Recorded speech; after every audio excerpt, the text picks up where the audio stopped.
أعوذ بالله السميع العليم من الشيطان الرجيم من حمزه ونفخه ونفسه بسم الله الرحمن الرحيم ربي يسر ولا تعسر وتمم بالخير ربي زدني علما ادعوا ربكم تضرعا وخفية إنه لا يحب المعتدين۔ آیت نمبر 55 ہے، اہم آیت ہے، ایک ہی آیت تلاوت کریں گے۔ اس کے بعد بھی جو آیت ہے وہ بھی یعنی مضمون ملتا جلتا ہی ہے۔ یہاں بھی دعا کے متعلق اللہ تعالیٰ نے ادب سکھایا اور اس میں بھی دعا کا ہی ادب سکھایا ہے، لیکن یہ ہے کہ یہ بہت امپورٹنٹ ہے، اس لیے اس کو سمجھنا ضروری ہے۔ تو میں ایک ہی آیت یہاں پر آپ کو سمجھانا چاہوں گی۔ ادعو ادعو، دعا آپ اردو میں بھی بولتے ہیں، ادعو یہ امر کا صیغہ ہے۔ اپنے رب سے دعا کرو گڑ گڑاتے اور آہستہ، یہ احمد رضا کا ترجمہ ہے۔ دعا کس سے کرنی ہے؟ اپنے رب سے کرنی ہے۔ اب ربکم، اپنے رب سے، اپنے مالک سے، اپنے پالنہار سے دعا کرو۔ کیسے؟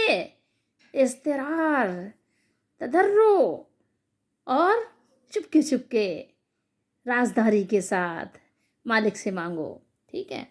بے شک حد سے بڑھنے والے اسے پسند نہیں ہیں۔ اگر دونوں آیات کو ملا لیں تو اللہ تعالیٰ نے یہاں 4 حکم ہمیں دیے ہیں۔ بہرحال وہ انشاءاللہ ہم اس کے بعد تلاوت کریں گے۔ یہ آیت نمبر 55 ہے، سورہ اعراف ہے، 8واں سپارہ ہے۔ ترجمہ یہ کنز الایمان احمد رضا کا ہے۔ قرآن مجید میں اللہ تعالیٰ نے دعا کے بہت آداب سکھائے ہیں، لیکن یہ سورہ اعراف وہ سورہ ہے کہ اس میں بھی دعا کا اللہ تعالیٰ نے بہت زیادہ اہتمام کے ساتھ اپنے بندوں کو ادب بھی سکھایا ہے، ترغیب بھی دلائی ہے۔ اللہ تعالیٰ نے اپنے بندوں کی دعا کی طرف رہنمائی فرمائی ہے کہ جس میں انسانوں کی دنیا اور آخرت کی بہتری ہو، وہ اپنے رب سے مانگے۔ ادعوا ربکم تضرعا وخفیہ، لوگو اپنے رب سے عاجزی سے چپکے چپکے دعائیں مانگا کرو۔ تضرع کے معنی یہ ہیں کہ عجز و انکسار کے ساتھ، اور خفیہ کے معنی کیا ہیں؟ خفیہ کے معنی ہیں چپکے چپکے، آہوزاری کے ساتھ، جیسا کہ سورہ اعراف میں ہم پڑھیں گے وَذْكُرْ رَبَّكَ فِي نَفْسِكَ تَضَرُّعًا وَخِيفَةً وَدُونَ الْجَهْرِ مِنَ الْقَوْلِ، اور اپنے رب کو عاجزی سے دل ہی دل میں خوف اور خفیہ پست آواز سے یاد کرتے رہو، پکارتے رہو، مانگتے رہو، عاجزی کرتے رہو، اس کے سامنے عاجز اور محتاج بنے ہی رہو، کیونکہ ہو بھی ایسے ہی نا۔ بخاری شریف ہے، کتاب الجہاد، حدیث نمبر ہے 2992۔ اس کے راوی حضرت ابو موسیٰ اشعری رضی اللہ تعالیٰ عنہ فرماتے ہیں کہ ہم ایک سفر میں رسول اللہ صلی اللہ علیہ وآلہ وسلم کے ساتھ تھے۔ جب ہم کسی وادی میں اترتے تو لا الہ الا، کیا کہتے؟ الا اللہ، لا الہ الا اللہ کہتے اور اللہ اکبر کہتے، اور ہماری آواز بلند ہو جاتی۔ اس لیے نبی اکرم صلی اللہ علیہ وآلہ وسلم نے فرمایا، اے لوگو، یا ایھا الناس، اے لوگو، اپنے جانوں پر رحم کھاؤ، اپنے جانوں پر رحم کرو۔ فَإِنَّكُمْ لَا تَدْعُونَ أَصَمَّ وَلَا غَائِبًا، دیکھو تم کسی بہرے یا غائب مالک کو نہیں پکار رہے، تمہارا مالک بہرا بھی نہیں ہے، ایسا نہیں کہ وہ آہستہ آواز نہیں سنتا، اور تمہارا مالک کچھ غائب بھی نہیں ہے، اپنے علم و قدرت سے ہر وقت تمہارے ساتھ بھی ہے اور حاضر بھی ہے، ٹھیک ہے؟ وہ تو تمہارے ساتھ ہی ہے، وہ کہاں ہے؟ انہو معاکم انہو سمیع قریب، بے شک وہ سننے والا اور تم سے بہت قریب ہے۔ تو ہمارا رب ہم سے قریب ہے، تو دعا کیسے کرنی چاہیے؟ دعا کیسے کرنی چاہیے؟ ادب سے کرنی چاہیے، گڑ گڑاتے ہوئے، امید کرتے ہوئے، ڈرتے ہوئے، عاجزی کے ساتھ، خوف سے، اور چپکے چپکے بھی، اور آواز سے بھی، دل میں بھی اور زبان سے بھی۔ تو اس میں چیخنے چلانے کی ضرورت نہیں ہے، لاؤڈ اسپیکر لگانے کی ضرورت نہیں ہے۔ اور ایک چیز اور بھی یاد رکھنے کی ہے کہ اجتماعی دعا میں لوگ بہت زیادہ اہتمام کرتے ہیں، کہتے ہیں بڑی دعا کب ہوگی؟ بڑی دعا سے مراد ان کا ہوتا ہے بڑے مجمع میں دعا۔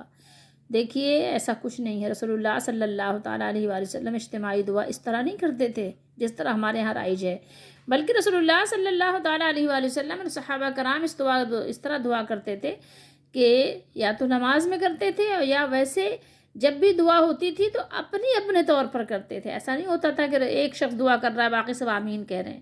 ایسی کسی ایک حدیث میں بھی آپ نہیں دکھا سکتے. ایسی دعا کا معاملہ نہیں تھا وہاں پر. ٹھیک ہے کہ ایک دعا کریں اور باقی سب آمین آمین زور زور سے چیخ چیخ کر کہہ رہے ہوں. ایسا نہیں تھا. یہ یاد رکھیے گا. اجتماعی دعا کا جو ہمارے یہاں تصور ہے اس طرح نہیں. اجتماعی طور پر سب لوگ دعا کرو, اجتماعی طور پر توبہ کرو, لیکن سب اپنی اپنی ذاتی. لازمی بات ہے کہ ہر شخص کو اپنی اس کو غرض و غایت پتہ ہے کہ مجھے کس چیز کی دعا کرنی چاہیے. دعا میں یاد رکھیے کہ کبھی جو ہے آپ ایسی چیز کی طلب نہ کریں جو ممکن ہی نہیں ہے. ایسی دعا نہ مانگیں کہ اللہ تعالیٰ مجھے نبی بنا دے. ایسی دعا نہ مانگیں کہ اللہ تعالیٰ مجھے ہمیشہ ہی زندگی دے, ہمیشہ ہی زندہ رہوں. یہ دعا, ایسی دعا مانگنا منع ہے اور یہ پوری بھی نہیں ہو سکتی. تو جو لوگ اجتماعی دعا کا انتظار کرتے ہیں, بڑی دعا کا انتظار کرتے ہیں, وہ خلاف سنت کام کرتے ہیں. کیونکہ آپ کو پتہ ہے کہ آپ کو کیا چاہیے, آپ کے مولانا صاحب کو تو نہیں پتہ. اور جتنے خلوص سے آپ یقین کریں اپنے لیے آپ دعا کریں گے تو آپ دوسرے کے لیے خود بھی نہیں کریں گے اتنی مطلب خلوص سے دعا.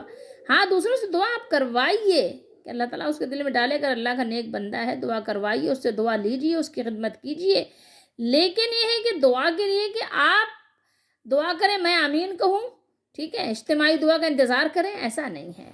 کیونکہ آپ کو اپنی حاجت زیادہ پتہ ہے یا کسی دوسرے کو آپ کو اپنی زیادہ حاجت پتہ ہے. اور اس میں تو لازمی بات ہے کہ یہ بھی اندیشہ ہے کہ کہیں ایسا نہ ہو کہ ریاکاری والا معاملہ ہو تو وہ تو پھر سرے سے یہ معاملہ ہی ختم ہو گیا, بیکار ہی ہو گئی ساری دعائی. سمجھنے کی چیز ہے, اس بات کو سمجھیے. ٹھیک ہے. افسوس کی بات یہ ہے کہ اب جیسے لوگوں سے کچھ بھی اور بھی نیک کام میں یعنی رغبت نہیں رہ گئی, اسی طریقے سے دعا مانگنے میں بھی رغبت نہیں رہ گئی. دعا مانگنے میں بھی وہ کیا کرنا چاہتے ہیں, وہ چاہتے ہیں کہ بس اس کو بھی ذرا کام آسان کرو اور لوگوں سے دعا کروا لو اور اجتماعی دعا میں ایک دن سال میں شریک ہو جاؤ اور بس کام ختم. وہ جناب بڑی دعا میں گئے تھے اور بس سب کام بن گئے. یہاں پر ہمیں اللہ رسول نے کیا سکھایا ہے؟ اللہ نے جو سکھایا ظاہر سب کچھ اللہ ہی نے سکھایا. رسول اللہ صلی اللہ علیہ وسلم نے بھی ظاہر اللہ کے حکم سے ہی سکھایا. رسول اللہ صلی اللہ علیہ وآلہ وسلم کو بھی اللہ ہی نے بھیجا کہ اپنی امت کو اور ہمارے بندوں کو جا کر یہ سب سکھائیے. تو آپ صلی اللہ علیہ وسلم نے کیا سکھایا؟ لوگوں اطمینان اور سکون اختیار کرو. ابھی میں نے آپ کو حدیث سنائی نا بخاری شریف کی, لوگوں اطمینان اور سکون اختیار کرو کہ تم نہ تو کسی بہرے کو پکارتے ہو اور نہ کسی غائب کو, بلکہ جس کو تم پکارتے ہو بے شک وہ سننے والا بھی ہے اور کیا ہے, قریب بھی ہے. امام ابن جریر فرماتے ہیں تضرع کے معنی یہ ہے کہ عجز و انکسار, عاجزی کے ساتھ خشوع و خضوع کے ساتھ اس کی اطاعت بجا لاتے ہوئے, اس کی فرما برداری اپنے مالک کی کرتے ہوئے دعا مانگو. اور خفیہ کے معنی ہیں اپنے دلوں کے انتہائی یعنی کہنا چاہیے خشوع یعنی حاضر دماغی دل کی حاضری کے ساتھ اور اللہ کی وحدانیت اور اس کی ربوبیت کے صحیح یقین کے ساتھ کہ واقعی وہ میرا مالک ہے, وہی سنے گا. اپنے اور اس کے درمیان راز و نیاز کے ساتھ دعا کرو, ریاکاری کے ساتھ نہیں, اونچی آواز میں نہیں کہ مار اونچی آوازیں لگائے جا رہے, لاؤڈ اسپیکر لگایا ہوا ہے, یا وہ جیسے گا کے انداز آج کل جیسے آپ سنتے ہوں گے. اور بسا اوقات ہم قافیہ شرکیہ الفاظ میں دعا کرتے ہیں. ایسے نہیں, جیسے حکم دیا گیا ہے ویسے کرو. کیونکہ مالک نے دیکھو منع کیا ہے, دیکھو اللہ پسند نہیں فرماتے, انہو لا یحب پسند ہی نہیں کرتے ایسے بندوں کو کہ جو حد سے بڑھ جائیں. جو معتدین ہیں ان کو اللہ تعالیٰ نہیں پسند فرماتے. دعا میں حد سے بڑھنے کی ممانعت کی گئی ہے. عطا خراسانی نے حضرت ابن عباس رضی اللہ تعالیٰ عنہما سے روایت کیا ہے کہ انہو لا یحب المعتدین, بے شک وہ اللہ حد سے بڑھنے والوں کو دوست نہیں رکھتے, خواہ وہ دعا میں حد سے بڑھیں یا کسی اور کام میں. مسند احمد اور ابن ماجہ شریف کی حدیث شریف کے حوالے سے میں آپ کو ایک حدیث سناتی ہوں کہ حضرت مغفل نے اپنے بیٹے کو یہ دعا کرتے ہوئے سنا کہ اے اللہ, میں آپ سے یہ سوال کرتا ہوں کہ جب جنت میں داخل ہوں تو جنت کے دائیں طرف مجھے سفید محل عطا فرمائیے. تو انہوں نے کہا بیٹا اللہ تعالیٰ سے جنت کا سوال کرو اور دوزخ سے پناہ مانگو. میں نے رسول اللہ صلی اللہ علیہ وآلہ وسلم کو یہ ارشاد فرماتے ہوئے سنا ہے کہ یکون قوم یعتدون فی الدعاء والطہور, کچھ لوگ دعا اور طہارت میں حد سے بڑھ جائیں گے, کچھ لوگ دعا اور طہارت میں حد سے بڑھ جائیں گے۔ تو دیکھیے اس حدیث سے ہمیں کیا سبق مل رہا ہے کہ جتنی ہمیں سکھائی گئی ہے اسی انداز سے ہمیں دعا کرنی چاہیے۔ اب جیسے ربنا آتنا فی الدنیا حسنۃ وفی الآخرۃ حسنۃ وقنا عذاب النار، یہ پوری مکمل اور جامع دعا ہے جو اللہ نے ہمیں سکھائی ہے قرآن مجید میں۔ رسول اللہ صلی اللہ علیہ وسلم اس کو بکثرت پڑھا کرتے تھے۔ دنیا اور آخرت کی بھلائی بھی ہے، دوزخ سے پناہ بھی ہے، آگ سے پناہ بھی ہے۔ ایک اس میں چیز کا اضافہ کیا تھا رسول اللہ صلی اللہ علیہ وسلم نے، وقنا عذاب ربنا آتنا فی الدنیا حسنۃ وفی الآخرۃ حسنۃ وقنا عذاب النار وقنا عذاب القبر۔ رسول اللہ صلی اللہ علیہ وسلم نے اس کا اضافہ کیا تھا، وقنا، اور بچائیے ہم کو، ٹھیک ہے، بچائیے ہم کو کس سے؟ قبر کے عذاب سے بھی۔ تو بس اتنی یہ کافی ہے۔ اب اس میں لوگ کیا کرتے ہیں، اس میں غلو کرتے ہیں نا، یعنی حد سے بڑھ جاتے ہیں، جیسے کہ میں نے بھی آپ کو حدیث سنائی۔ تو حد سے بڑھنا کیا ہے کہ وقنا عذاب الحشر، وقنا عذاب المیزان، وقنا عذاب الحساب، اسی طرح سے لوگ اس میں ملا لیتے ہیں۔ ضرورت نہیں ہے، جتنی سکھا دی گئی ہے اتنی کافی ہے، یہ ہمیں کفایت کر دے گی، یہ ہمارے لیے اتنی کافی ہو جائے گی۔ تو اب اس میں آپ کو ضرورت نہیں ہے کہ اس میں آپ اتنا بڑھا چڑھا کے آپ جو ہے حد سے آگے بڑھ جائیں۔ معتدین حد سے آگے بڑھنا اللہ کو پسند نہیں ہے، جتنا سکھا دیا گیا اسی پہ اکتفا کریں۔ اب غلو کے بہت سارے انداز ہیں۔ ایک اب دیکھیں حد سے بڑھنا، یہ ایک ہے نا کہ تجھ سے اور جنت سے کیا مطلب، وہاں بھی دور ہو، ہم رسول اللہ کے، جنت رسول اللہ کی۔ اسی طریقے سے قبر کے حوالے سے ہے، ٹھیک ہے، قبر میں سرکار آئیں گے، خطا جانے عطا جانے، مطلب پتہ نہیں کیا کیا، یعنی حد سے بڑھ جانا یہ مناسب بات نہیں ہے۔ یا شرکی الفاظ پڑھتے رہنا اور اس کی دعا مانگتے رہنا یہ اچھی بات نہیں ہے، ٹھیک ہے۔ تو کھاتے ہیں تیرے در کا، پیتے ہیں تیرے در کا، کھانا ہے تیرا کھانا، پانی ہے تیرا پانی، دانا ہے تیرا دانا، مطلب کیا ہے یہ سب حد سے بڑھنا ہے۔ اللہ تعالیٰ کو حد سے بڑھنے والے پسند نہیں ہیں۔ ان سب باتوں کا خیال رکھیں۔ اور کب خیال رکھیں گے؟ جب قرآن و حدیث کو پڑھیں گے، صحیح طریقے سے پڑھیں گے، سمجھنے کی کوشش کریں گے، ہدایت حاصل کرنے کی کوشش کریں گے، جب جا کے آپ کو یہ چیزیں حاصل ہوں گی۔ اب اس میں غور کریں، دیکھیں کہ حکم کیا دیا گیا۔ دیکھیں پہلا حکم تو یہ ہے کہ عاجزی سے دعا کیجیے، تضرع سے عاجزی کے ساتھ اللہ تعالیٰ سے دعا کیجیے، گڑ گڑا کر، رو کر، ٹھیک ہے، اپنے دل کی حاجت مانگیے، اپنی دنیا کی ضروریات مانگیے، اپنی آخرت کے لیے اللہ تعالیٰ سے مانگیے، ٹھیک ہے۔ تو گڑ گڑا کر، رو کے، امید کے ساتھ، انتہائی عاجزی کے ساتھ ہاتھ پھیلا کے اپنے رب کے سامنے دعا کیجیے، خشوع کے ساتھ کیجیے، خشوع کے ساتھ، یعنی خفیہ اپنے دل کے، یعنی خشوع خضوع کے ساتھ، اور تنہائی میں دعا کیجیے۔ خفیہ ایک مطلب کیا ہے، انسان کسی کو پتہ نہ چلے کہ میں کیا مانگ رہا ہوں، کیا مانگ رہی ہوں، کیسے مانگ رہی ہوں اپنے رب سے۔ تو یہ خفیہ طریقے سے اپنے رب سے دعا کیجیے، ٹھیک ہے، یہ سکھایا گیا ہم کو۔ تنہائی میں دعا کیجیے، تنہائی میں دعا کرنا مستحب بھی ہے اور بہتر بھی ہے، بہت اچھا ہے، اس میں ریاکاری کا اندیشہ بھی نہیں ہے، خلوص بہت ہے اس میں، کیونکہ اس سے آپ کو نہیں کہنا چاہیے کہ دکھاوے کا راستہ بند ہو جاتا ہے، دکھاوے کا راستہ یہاں نہیں ملتا، اور اخلاص میں خلل بھی نہیں آتا، اس لیے خفیہ انداز میں، خفیہ، انہ لا یحب المعتدین۔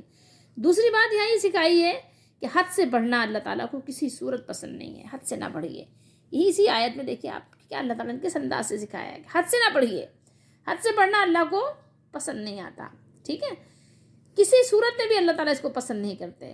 اور اس میں آپ کو پتہ ہے کہ شرک بھی کرنا شامل ہے، شرک کرنا بھی حد سے بڑھنا ہی ہے، شرکیہ دعا کرنا بھی حد سے بڑھنا ہے، اللہ کے بندوں سے مانگنا بھی حد سے بڑھنا ہے کہ اے سبز گنبد والے منظور دعا کرنا، اے سبز گنبد والے منظور دعا کرنا، تو یہ کیا ہے؟ شرک نہیں ہے تو کیا ہے؟ بھر دے جھولی میری یا محمد، تو یہ کیا ہے؟ اللہ تعالیٰ کو چھوڑ کے آپ اللہ کے رسول صلی اللہ علیہ وسلم سے مانگ رہے ہیں، اس کا حکم ہی اللہ نے نہیں دیا۔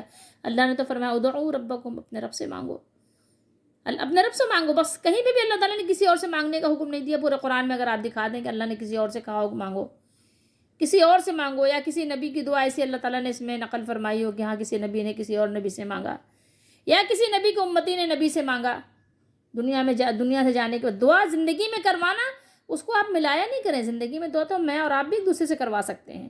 تو رسول اللہ صلی اللہ علیہ وسلم کی موجودگی میں کون بد نصیب ہوگا کہ جو رسول اللہ صلی اللہ علیہ وسلم سے دعا نہیں کروائے گا، رسول اللہ سے اپنی حاجت نہیں بتائے گا، یا رسول اللہ مجھے یہ پریشانی ہے، آپ میرے لیے، آپ اپنے رب سے دعا کیجیے۔ خود اللہ تعالیٰ نے فرمایا ہے کہ آپ صلی اللہ علیہ وسلم سے صدقات وصول کیجیے اور ان کے لیے دعا کیجیے، آپ کی دعا ان کے دلوں کا سکون ہے۔ تو یہ کون سی ایسی بات ہے؟ رسول اللہ کی موجودگی میں تو ظاہر ہمارے لیے بہت برکت والی بات ہو کہ ہم رسول اللہ سے دعا کروائیں اپنے لیے، اس سے بڑی کوئی بات ہی نہیں ہے۔ لیکن رسول اللہ صلی اللہ علیہ وسلم کی قبر مبارک سے جا کر کہنا یا اشعار کی صورت میں یا رسول اللہ آپ میری حاجت پوری کر دیں، آپ ہی سے میری امیدیں لگی ہوئی ہیں، آپ ہی پوری کریں گے، ہاں میں پڑا در نبی پہ پڑا رہوں گا، پڑے ہی رہنے سے کام ہوگا، کبھی تو قسمت پھرے گی میری، کبھی تو میرا سلام ہوگا، ایسے کیسے ہو سکتا ہے؟ جب اللہ نے منع کر دیا تو منع کر دیا، جب صحابہ نے نہیں کیا تو ہمارے لیے کوئی گنجائش ہی نہیں ہے۔ اور معتدین انہ لا يحب المعتدین، دیکھو ظلم کرنے کے بعد بھی دعا کرنا آپ کے لیے پھر مناسب نہیں ہے۔ اگر آپ ظالم ہیں، آپ کسی پہ ظلم کرتے ہیں، کسی کا حق کھاتے ہیں، کسی کا حق نہیں دیتے، کسی کا حق دینے میں ٹال مٹول کرتے ہیں، کوئی سا بھی حق ہو سکتا ہے، ٹھیک ہے، یا کسی سے آپ ناجائز پیسے لیتے ہیں، کسی کو دھوکہ دے کے، کسی کو فریب دے کے، کسی کو بیوقوف بنا کر، کسی کے سیدھے پن سے، کسی کی حماقت سے آپ اس کو لوٹ لیتے ہیں یا گن پوائنٹ پہ لوٹ لیتے ہیں۔ اگر آپ ظلم کرتے ہیں کسی کے ساتھ کسی بھی طریقے سے، تو ظالم لوگ تو اللہ کو پسند نہیں ہے۔ پھر ظلم کے بعد آپ دعا کریں گے تو پھر لازمی بات ہے کہ یہ اس میں ظلم کرنا بھی شامل ہے، ٹھیک ہے۔ اور ایسی چیز کی دعا کرنا جو ناممکن ہو، ٹھیک ہے، ناممکن کی دعا بھی نہیں کرنا چاہیے، جس کے لیے جو آپ کا حق ہی نہیں ہے آپ اس کے لیے دعا کریں۔ اس کے علاوہ ایسی چیز کا دعا کرنا جس کے متعلق آپ کو علم ہی نہ ہو، آپ کو معلوم ہی نہ ہو کہ یہ اس کا مانگنا اللہ کو پسند ہے کہ نہیں ہے، سوچئے اس کا مانگنا مطلب یہ کہ مناسب ہے کہ نہیں ہے، تو ایسی چیز کی بھی دعا نہ کیجیے۔ تو یہاں ہمارے لیے سبق یہ ہے کہ اپنی تمام حاجات اور مشکلات میں اپنے مالک کی بارگاہ الہی کی طرف رجوع کریں۔ یہاں ہمیں یہی حکم دیا جا رہا ہے کہ اپنے مالک کے پاس آ جاؤ، اپنے مالک کے ساتھ اسی سے امید لگاتے ہوئے، دعا کی قبولیت کی بھی امید لگاتے ہوئے، اور جن شرائط کا پایا جانا ضروری ہے اس کو پورا کرتے ہوئے اپنے مالک سے دعا کرو، ٹھیک ہے۔ سب کچھ یہاں پر اللہ تعالیٰ نے ذکر فرما دیا کہ انسان اپنے دل سے ہر طرح کی برائیوں کو نکال دے، غفلت کو بھی نکال دے، کاہلی کو بھی نکال دے، پوری امید کے ساتھ، پوری عاجزی کے ساتھ اپنے آپ کو اپنے رب کے سامنے پیش کر کے، پاک صاف کر کے، سراپا عجز و انکسار بن کر اپنے مالک کے حضور میں اپنے ہاتھوں کو بلند کرے، دستے دعا دراز کرے، نہیں چلا کر دعا بہت کرنے کی آپ کو ضرورت نہیں ہے۔ یہ چلا کر دعا کرنا کیا ہوگا؟ پھر یہ اعتدا ہو جائے گا، ٹھیک ہے، اعتدا یعنی حد سے بڑھنے والا، وہ معتدی کہلاتا ہے، ٹھیک ہے، حد سے تجاوز کرنے والا، حد سے آگے بڑھ جانے والا، جو آپ کی یعنی ایک باؤنڈری وال ہے اس کو کراس کرنے والا، تو چلا کر دعا نہ مانگے، کیونکہ آداب بارگاہ ربانی کے خلاف ہے یہ، اور اس میں ریاکاری اور دکھلاوا کا بھی بہت زیادہ امکان ہے۔ تو ہمیں اور آپ کو چاہیے کہ آہستہ آہستہ خاموشی سے اپنے دل کی نیاز مندی کے ساتھ اپنی حکایات، اپنی ضروریات، اپنی خواہشات، جو کچھ بھی ہے اپنے مالک کو حضور پیش کرو، اپنی آرزو پیش کرو، ٹھیک ہے، ذکر الہی اپنے اس کے ذکر کرو۔ اس ایک چیز یہاں پر اور بھی ہمیں پتہ چلتی ہے کہ ذکر کس طرح سے، پہلے اپنے رب کی حمد و ثنا کرو، سنت طریقہ یہی، پہلے اپنے مالک کی حمد و ثنا کرو، اور پھر اس کے بعد کیا کرو، پھر اللہ کے نبی صلی اللہ علیہ وسلم پر درود بھی پڑھو، اور پھر اپنے رب سے دعا کرو، دعا کرو، امید کے ساتھ دعا کرو۔ جتنا اچھا تم اپنے لیے مانگو گے نا، دوسرا تمہارے لیے نہیں مانگ سکتا۔ دوسرے کو کیا پتا کہ تمہاری کتنی تڑپ ہے، تمہاری ماں بیمار ہے، تم کو جتنی تڑپ ہے اتنی دوسرے کو تمہاری ماں سے نہیں امید۔ تو آپ خود اندازہ لگا لیں کہ جتنی آپ کو اپنی ماں سے محبت ہے، کیا اپنے دوست کی ماں سے اتنی ہی محبت ہے کیا؟ جتنی محبت سے آپ اپنے ماں کے لیے دعا مانگتے ہیں، جتنی محبت اور شوق اور رغبت سے اپنے بیٹے کے لیے دعا مانگتے ہیں، کیا اپنے دوست کے بیٹے کے لیے، پڑوسی کے بیٹے کے لیے بھی ویسے ہی دعا مانگتے ہیں؟ ویسے مولوی صاحب کے بیٹے کے لیے بھی دعا مانگتے ہیں کیا؟ ویسے مسجد کے امام صاحب کے بیٹے کے لیے دعا مانگتے ہیں کیا؟ نہیں، آپ یقیناً اگر زبان سے نہیں بھی کہیں گے، دل آپ کا نفی میں جواب دے گا۔ تو جب آپ ایسا نہیں کرتے تو آپ کے بیٹے کے لیے مولوی صاحب اتنی عاجزی سے دعا کیوں کریں گے؟ آپ کی ماں کے لیے کیوں کریں گے؟ آپ کا دوست کیوں کرے گا؟ تو آپ کو اپنی حاجت، آپ کی ضرورت، آپ کی پسند آپ کو زیادہ پتہ ہے، تو اسی طریقے سے آپ سمجھ لیجیے اس بات کو، اس کو سمجھنے کی ضرورت ہے، اور اللہ کی حمد و ثنا کریں، کوئی نیک کام کر لیں، کوئی نیک کام کریں، کسی کو کھانا کھلا دیں، کسی کی ضرورت پوری کر دیں، پھر دعا کریں، پھر اللہ کی رحمت جوش میں آ جاتی ہے، اور آپ کی دعاؤں کو فوراً قبول کر لیا جاتا ہے۔ ہاں، یہ اور بات ہے کہ اس کی یعنی اظہار میں، اس کے ظہور میں ہو سکتا ہے تھوڑا ٹائم لگے، اللہ تعالیٰ بہتر جانتے ہیں، لیکن آپ کی دعا قبول ضرور ہوتی ہے، ملے گا ضرور اس کا پھل۔ اللہ تعالیٰ ہماری دستگیری فرمائے، ہمیں سنت کے مطابق دعا مانگنے کی توفیق دے، اور اس بات کا اہتمام کرنے کی توفیق دے کہ سنت کے مطابق دعا کریں، ٹھیک ہے؟ اجتماعی دعا کی بجائے آپ اپنے لیے خود دعا کریں۔